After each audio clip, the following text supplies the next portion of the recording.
ہمارے حضرت مولانا عمر پارم پور صاحب رحمۃ اللہ علیہ سے صاحب پوچھنے لگے میرا نماز میں دل نہیں لگتا، میرا نماز میں دل نہیں لگتا۔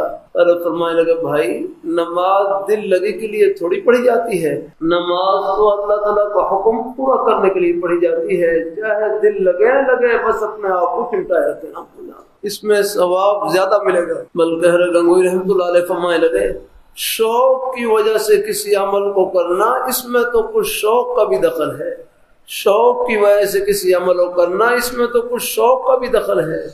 بندگی یہ ہے طبیعت نہیں چاہ رہی پھر اپنے آپ کو چمٹا رکھا ہے، اصل بندگی ہے اس میں ثواب بڑھ جاتا رہا۔ اللہ تعالیٰ اپنی مہربانی فرمائے۔ اللہ تعالیٰ ہمارے حضرت امام اہل سنت رحمۃ اللہ علیہ ان سے ایک نوجوان کر لگے گا دعا کریں مجھے نماز کی توفیق مل جائے، مجھے نماز کی توفیق مل جائے۔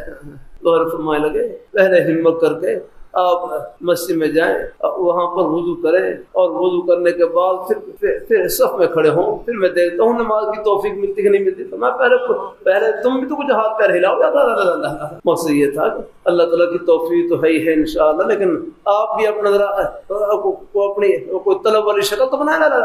اللہ تعالیٰ اپنی مہربانی فرمائے، اللہ اپنی بارگاہ مقبول فرمائے، اللہ ہم سب کو اللہ اپنے ایمان پہ قائم رکھے، اللہ اپنے دین پہ قائم رکھے۔ انشاءاللہ یہ محبتیں آخرت کی خوشیوں میں سب کو ملائیں گی اور اکٹھا کریں گے انشاءاللہ۔ آمین آمین۔